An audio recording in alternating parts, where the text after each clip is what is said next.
जब ये लोग आपके बीच में आएंगे, देखो चुनाव तो लड़ना अधिकार है, ये आपके बीच में आएंगे तो आपके इस फैसले को तोड़ने की कोशिश करेंगे, आपके हौसले को तोड़ने की कोशिश करेंगे। ये आपसे कहेंगे अरे कहां जुड़ गए आप लोग, कहां झाड़ू झाड़ू कर रहे हो, इनकी पार्टी के नेता तो जेल में हैं, ये तो घोटालों वाली पार्टी है, एक बहुत बड़ा घोटाला किया, सारे के सारे नेता जेल में हैं। तो एक सवाल आप मेरी तरफ से पूछ लेना, उस सवाल में वो वापस भी लौट जाएंगे और आपको आपकी ताकत भी समझ में आ जाएगी। आप उनसे बस पूछना कि ईडी और सीबीआई जैसी बड़ी ताकतों का दुरुपयोग करके सैकड़ों रेड मार के आम आदमी पार्टी के नेताओं पे 2 साल तक लगातार रेड मार के 1 रुपया काला धन, 1 रुपया भ्रष्टाचार का, 1 रुपया बेईमानी का कहीं से बरामद कर पाए हो? जवाब नहीं होगा उनके पास। हमारे नेताओं को एक एक करके जेल में डाला, पहले सत्येंद्र जैन जी, फिर उसके बाद में मनीष सिसोदिया जी, फिर संजय सिंह जी और फिर अरविंद केजरीवाल जी, सबको बारी बारी से जेल में डाला।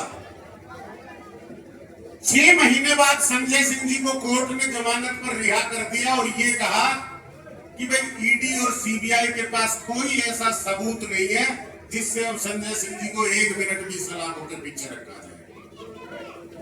17 महीने बाद मनीष सिसोदिया जी को जमानत पर रिहा किया और सुप्रीम कोर्ट ने फिर से यही कहा कि 17 महीने में ईडी और सीबीआई कोई ऐसा सबूत, कोई ऐसा गवाह पेश नहीं कर सकी जिससे और ज्यादा मनीष सिसोदिया जी को सलाखों के पीछे रखा जाए। दोनों नेता जब जेल गए थे तब भी जनता के बीच में दहाड़ते हुए गए थे, तानाशाही को ललकारते हुए गए थे, और जब जेल से लौटे तब भी तानाशाही को ललकारते हुए और जनता के बीच में दहाड़ते हुए लौटे। ये ताकत है ईमानदारी की, क्योंकि दूसरी पार्टियों के नेताओं को भी छापेमारी हुई है। ये ईडी सीबीआई उनके यहां भी जाती है, लेकिन जब ये उनके यहां जाती है या तो वो झुक जाते हैं, या तो टूट जाते हैं, या फिर आखिरी में भारतीय जनता पार्टी में शामिल होकर अपने बाप धोने का काम करते हैं। कि कम से कम जो पिछले सालों में हमारे साथ हुआ है वो आने वाले सालों में ना हो, तो सही व्यक्ति और सही पार्टी को चुनने का मौका है। आज हर एक व्यक्ति आपस में चर्चा कर रहा है। पिछले 45 साल में ये मौके हमें बार बार मिले हैं। पिछले 45 क्या मैं कहूंगा, जब से हरियाणा बना है और पहला चुनाव 1967 में हुआ था, तब से लेकर आज तक 5 साल के अंतराल पे, कभी 2 साल के अंतराल में आपने, हम सब ने अपनी वोट का इस्तेमाल किया और किसी ना किसी को विधायक बनाकर भेजा, किसी ना किसी सरकार में अपनी हिस्सेदारी रखी, किसी ना किसी नेता को मंत्री बनने तक का हौसला दिया, उसको ताकत दी। लेकिन महेंद्रगढ़ का यह दुर्भाग्य है कि सन 1982 से लेकर आज 2024 तक 2 ही नेताओं का राज रहा है। बारी बारी से 2 ही नेताओं को हमने जिताकर विधानसभा भेजने का काम किया है। सन 1982 में, फिर 87 में, फिर 91 में, फिर 96 में, लगातार 4 बार आपने रामविलास शर्मा जी को अपनी वोट की ताकत से विधानसभा भेजा। 2000 में, 2004 में, 2009 में लगातार 3 बार आपने रावधान सिंह जी को अपनी वोट के ताकत से विधानसभा भेजा। 2014 में फिर से रामविलास शर्मा जी और 2019 में फिर से रावधान सिंह जी। इतनी बार जिताने के बाद, इतनी बार मौका देने के बाद क्या हालत है आज हमारी? आज इस इलाके का अगर आप देखें, महेंद्रगढ़ का हाल, 90 विधानसभा क्षेत्र है पूरे हरियाणा के अंदर, और 90 विधानसभा क्षेत्रों में अगर महेंद्रगढ़ को कहीं खोजने निकलेंगे तो 90वें स्थान पर मिलेगा।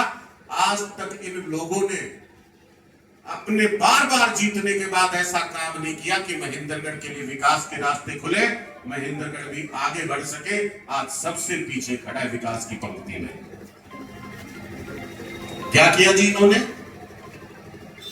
भाई भाई 9 बार आपने 9 क्या 10 बार लगभग आपने वोट दिया, 45 साल लगभग राज दिया, उसके बावजूद भी वो इस इलाके के लिए इतना नहीं कर पाए कि आज महेंद्रगढ़ के नौजवानों को रोजगार मिल जाए, हम अच्छी सड़कों पर चल सके, हमारे यहाँ सरकारी स्कूल अच्छे हो ताकि हमारे बच्चे पढ़ सके, हमारे यहाँ अच्छे अस्पताल हो ताकि कभी भी कोई व्यक्ति हमारे परिवार का बीमार पड़ जाए तो हम इलाज कराने जा सके। और तो कुछ नहीं मांगते हम लोग, यही तो मांगते हैं। भाई सरकार से कोई ये तो नहीं कहता कि मेरे ऐशो आराम की व्यवस्था कर दो, सरकार से कोई ये तो नहीं कहता मेरे लिए बंगला बना दो, मेरे लिए गाड़ी दे दो। हम लोग सिर्फ यही तो कहते हैं कि सरकार जिम्मेदारी से अपना कर्तव्य करे, जिम्मेदारी से अपना काम करे और इस इलाके में जो जरूरतें हैं, जो समस्याएं हैं, जो हमारी मांग है, उनको पूरा करे। लेकिन इन दोनों नेताओं ने, मेरी कोई निजी दुश्मनी नहीं है किसी से, ये तकलीफ हर युवा की है जो आपने देखा इतनी गर्मजोशी से 3 घंटे तक वहां तैयारियां करके और आज आपके बीच में लेकर आए हैं।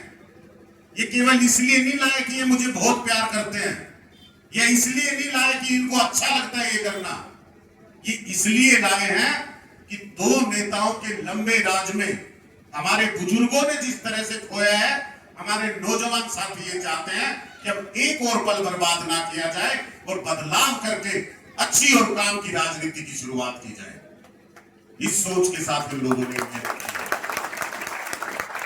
मैं समझता हूं कि इन दोनों नेताओं ने जब इतना समय लिया तो एक चीज पर आपकी नजर जरूर जानी चाहिए कि अगर इन दोनों परिवार को, इनके एक-एक सदस्य को आप ये हुक्म कर दो कि कोई भी व्यक्ति आपके परिवार का घर से बाहर नहीं निकलेगा, एक भी व्यक्ति आपके घर का, आपके परिवार का कमाने नहीं निकलेगा, तो भी मैं दावे के साथ कह सकता हूं कि 7 पीढ़ियों तक किसी भी चीज की इनको कमी नहीं हो सकती। 7 पीढ़ियों तक इतनी व्यवस्था इन्होंने बना ली।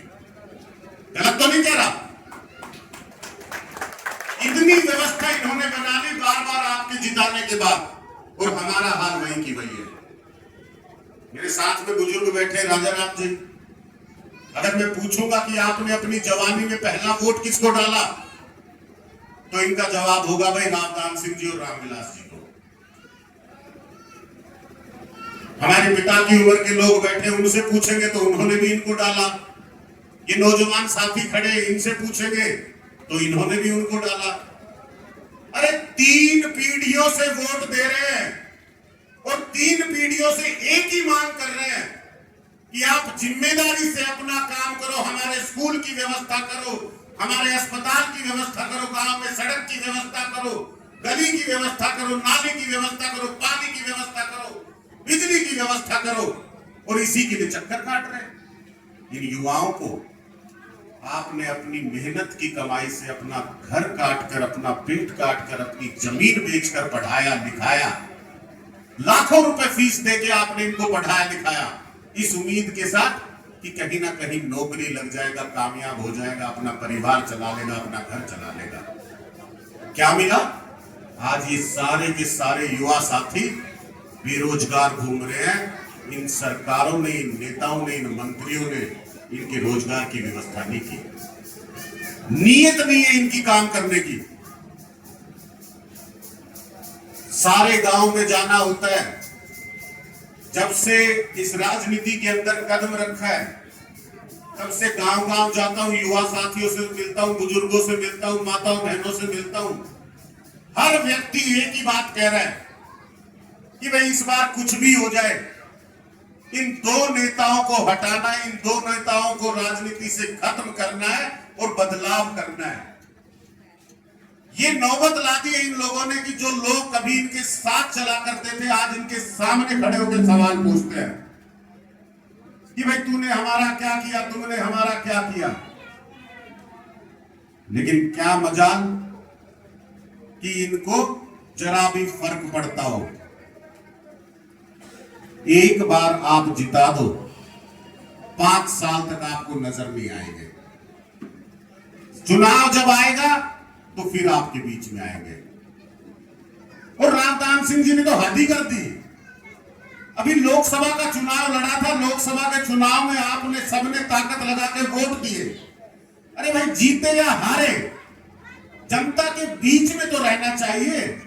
वो जब से चुनाव खत्म हुआ है तब से गायब चल रहे हैं, एक भी बार किसी के पास जाके धन्यवाद तक नहीं कर रहे।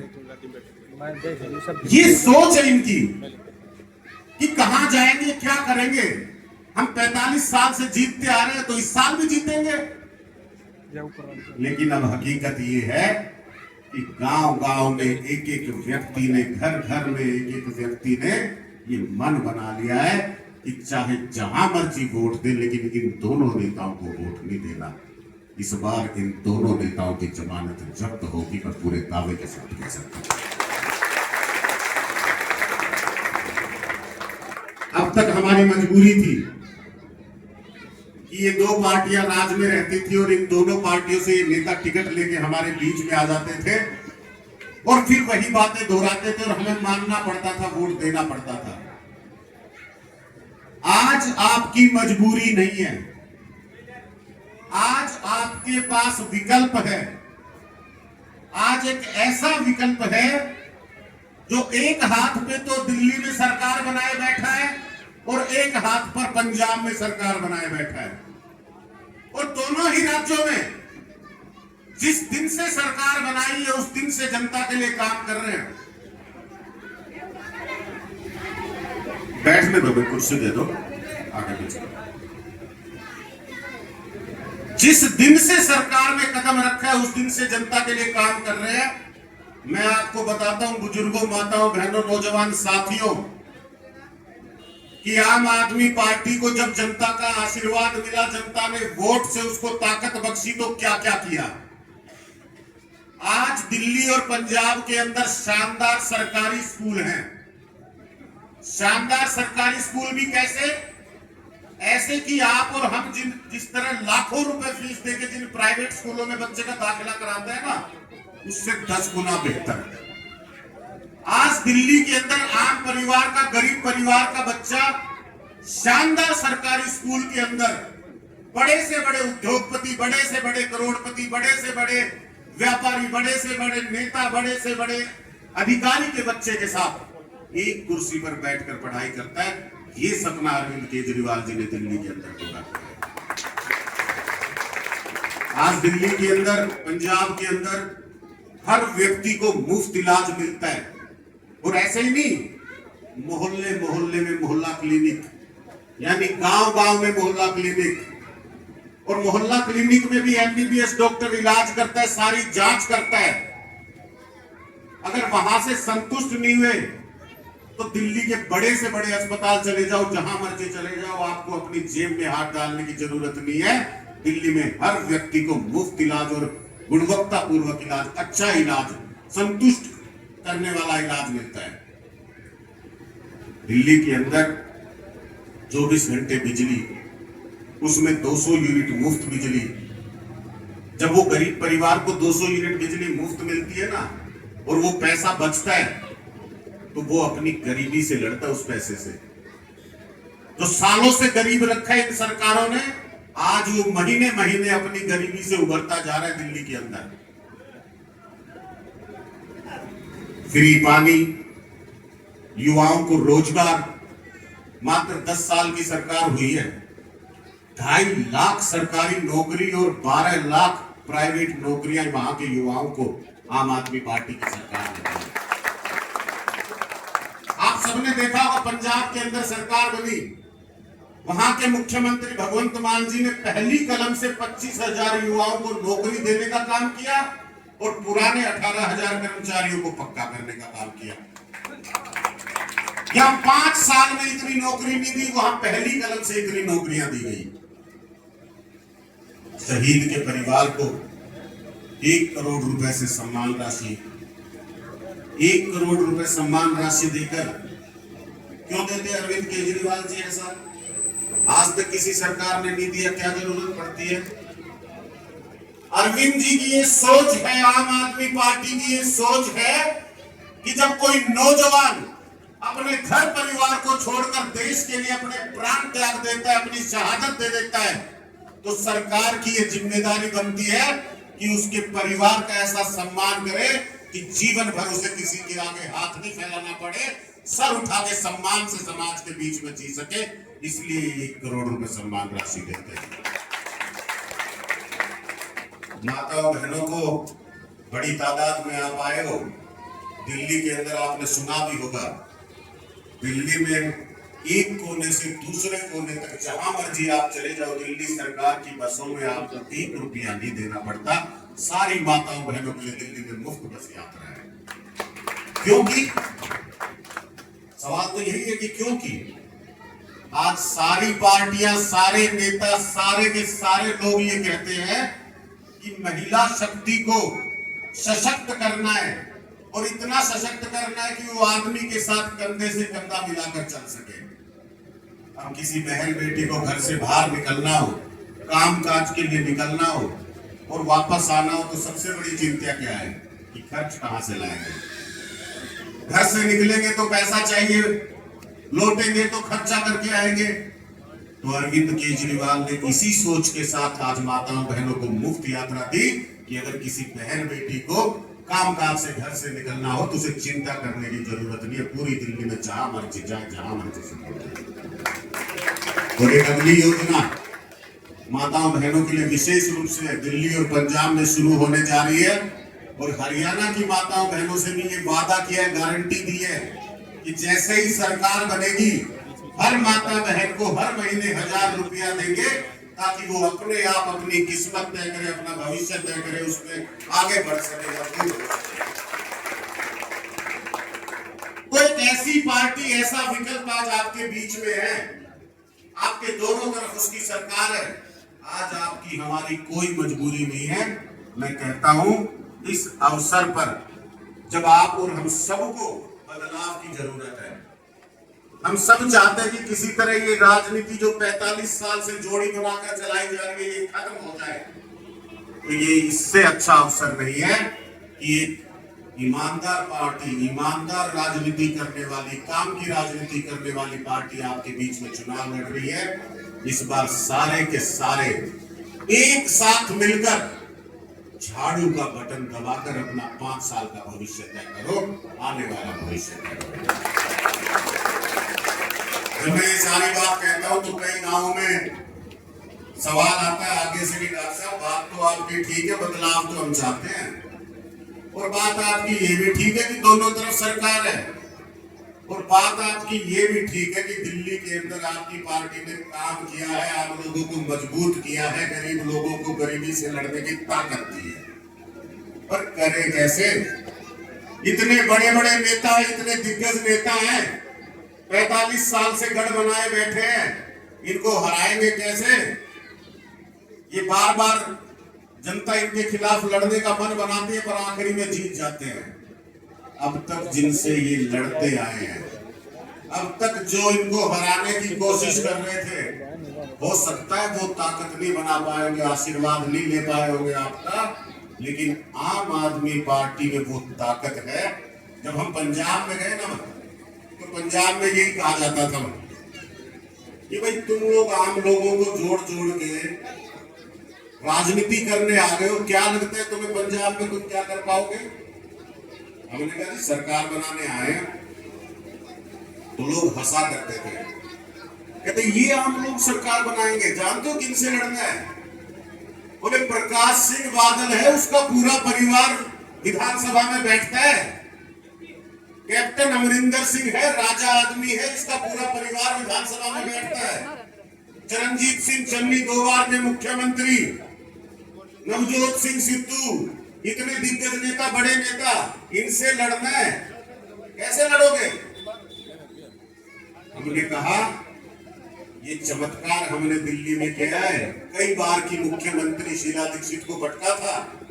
आज देखना पंजाब की धरती पे भी वही करेंगे, आम लोगों के साथ गठबंधन करने, आम लोगों को जोड़कर। और जब पंजाब के आम लोगों ने ये फैसला कर लिया कि अब की बार इन दिग्गज नेताओं के झूठे वादों में नहीं आना, इनके परिवार बनाने के लिए वोट नहीं डालना, इस बार अपने परिवार के लिए, अपने बच्चों के भविष्य के लिए वोट देना है, अपने क्षेत्र के विकास के लिए वोट देना है, तो नतीजे आपके सामने हैं। चाहे वो प्रकाश सिंह बादल का पूरा परिवार हो, चाहे कैप्टन अमरिंदर का पूरा परिवार हो, चाहे चरणजीत सिंह चन्नी जी का पूरा परिवार हो, चाहे नवजोत सिंह सिद्धू जी का पूरा परिवार हो, सबके सब घर में बैठे हैं। एक भी व्यक्ति विधानसभा नहीं पहुंचा। तो ये करिश्मा दिल्ली में करा और फिर पंजाब में दोहराया। आज हमें जरूरत है, अगर हमने ये फैसला कर लिया तो कोई ताकत नहीं है कि आपके फैसले को हरा सके, आपको ये लड़ाई, ये बदलाव करने से रोक सके।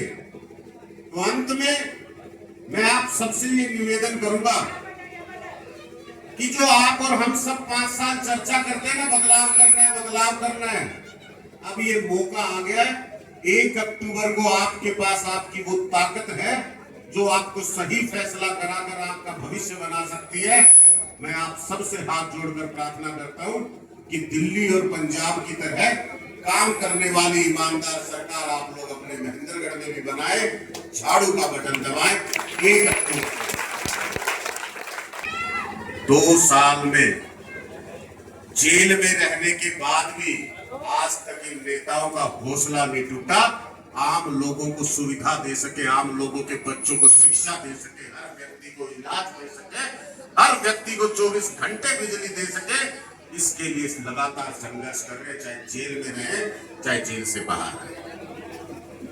तो इन नेताओं की बात में मत आना, आप अपने फैसले पर अडिग रहना और जो बदलाव की चर्चा आप 5 साल से करते आ रहे हो, इस बार उस बदलाव को जरूर करना। आपने यहां पहुंचने पर विशेष तौर पे मेरे नौजवान साथियों ने जो इतनी बड़ी संख्या में मेरा स्वागत किया, मुझे वहां से यहां तक आपके बीच में गाजे बाजे के साथ लाए और यहाँ पर इतनी बड़ी तादाद में बुजुर्गों, माताओं, बहनों, नौजवान साथियों, आप सबने सभा को आज कामयाब बना दिया, एक रैली में तब्दील कर दिया। आप सबका हाथ जोड़कर शुक्रिया करता हूं। जाने अनजाने में कोई गलत बात निकली तो उसके लिए हाथ जोड़ के माफी मांगता हूं। और अगर आप सबको लगता है कि ये बात सही है तो मैं आप सबका सहयोग मांगता हूं और एक जोरदार नारे में यहाँ पीछे मेरे सारे नौजवान साथियों से लेकर आखिरी व्यक्ति तक सबसे मैं ये निवेदन करता हूं कि इस जोरदार नारे में दोनों हाथ उठाकर इस बदलाव की आवाज को बुलंद करना। और जितनी तेज आवाज आपकी तरफ से आएगी उतना हौसला मेरा बढ़ेगा, उतना हौसला इन नौजवान साथियों का बढ़ेगा कि आने वाले समय में हम बदलाव कर पाएंगे। हमारी ये लड़ाई जीत कर ही पूरी होगी। तो एक जोरदार नारे में सबका सहयोग। भारत माता की, भारत माता की, इंकलाब, इंकलाब। बहुत बहुत शुक्रिया, बहुत बहुत आभार। आपका ये जोश देख के मैं पूरे विश्वास से कह सकता हूँ कि कोई ताकत नहीं है जो हमारे फैसले को बदल पाएगी।